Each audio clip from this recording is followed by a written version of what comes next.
কল্যাণী ইউনিভার্সিটির আন্ডারে যারা 6 সেমিস্টার পরীক্ষা দেবে 2024-25 শিক্ষাবর্ষে, তাদের অনেকেই অ্যাডমিট কার্ড ডাউনলোড এবং এক্সাম ফর্ম ফিল আপ করতে পারোনি। তাদের জন্য ইউনিভার্সিটি কিন্তু আবার সুযোগ দিল। তোমরা দেখতেই পাচ্ছ ইউনিভার্সিটি কিন্তু পোর্টাল ওপেন করছে।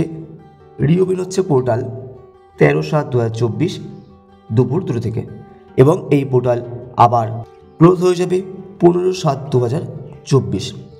তো তৃতীয়বারের মতো তোমাদের কিন্তু এই পোর্টাল আবার ওপেন হলো। যারা ফর্ম ফিল আপ করতে পারোনি, অ্যাডমিট কার্ড ডাউনলোড করতে পারোনি, অবশ্যই করে নাও। এটাই কিন্তু তোমাদের শেষ সুযোগ।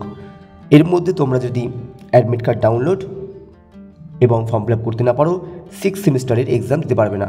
আমাকে অনেকেই পার্সোনাল SMS করেছিলে, দাদা পোর্টাল আবার কবে খুলবে, কবে আমরা অ্যাডমিট কার্ড ডাউনলোড করব। তোমাদের কিন্তু ইউনিভার্সিটি সেই সুযোগ দিয়েছে। আর তোমাদের পরীক্ষা কিন্তু নির্দিষ্ট ডেটে হচ্ছে 19/7/2024। 19 তারিখ থেকে তোমাদের হচ্ছে অনার্সের পরীক্ষা শুরু হচ্ছে। অনার্সের পরীক্ষা শেষ হলেই নির্দিষ্ট ডেটে পাশের পরীক্ষা হবে। তো এক্সাম রুটিন কিন্তু দেওয়া আছে চ্যানেলে, তোমরা দেখে নেবে। আর যারা ফর্ম ফিল আপ করোনি, অবশ্যই ফর্ম ফিল আপ করে নেবে এবং অ্যাডমিট কার্ড ডাউনলোড করে নেবে। পোর্টাল লিঙ্ক কিন্তু এখানে দেওয়া আছে।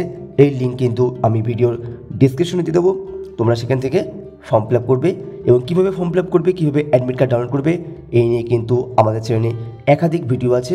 ভিডিওর লিঙ্ক কিন্তু আমি ডিসক্রিপশনে দিয়ে দেবো। তোমরা সেখান থেকে কিন্তু অবশ্যই ফর্ম ফিল আপটা করে নেবে আর অ্যাডমিট কার্ড প্রিন্ট আউট করে রাখবে। আর বিভিন্ন বিষয়ে নোটসের জন্য কিন্তু স্ক্রিনে দেওয়া হোয়াটসঅ্যাপ নম্বরে আমাদের সাথে যোগাযোগ করে নোট সংগ্রহ করতে পারো। দেখা হচ্ছে পরবর্তী কোনো ভিডিওতে, পরবর্তী কোনো আপডেটে, নতুন কোনো তথ্য নিয়ে, নতুন কোনো আলোচনায়।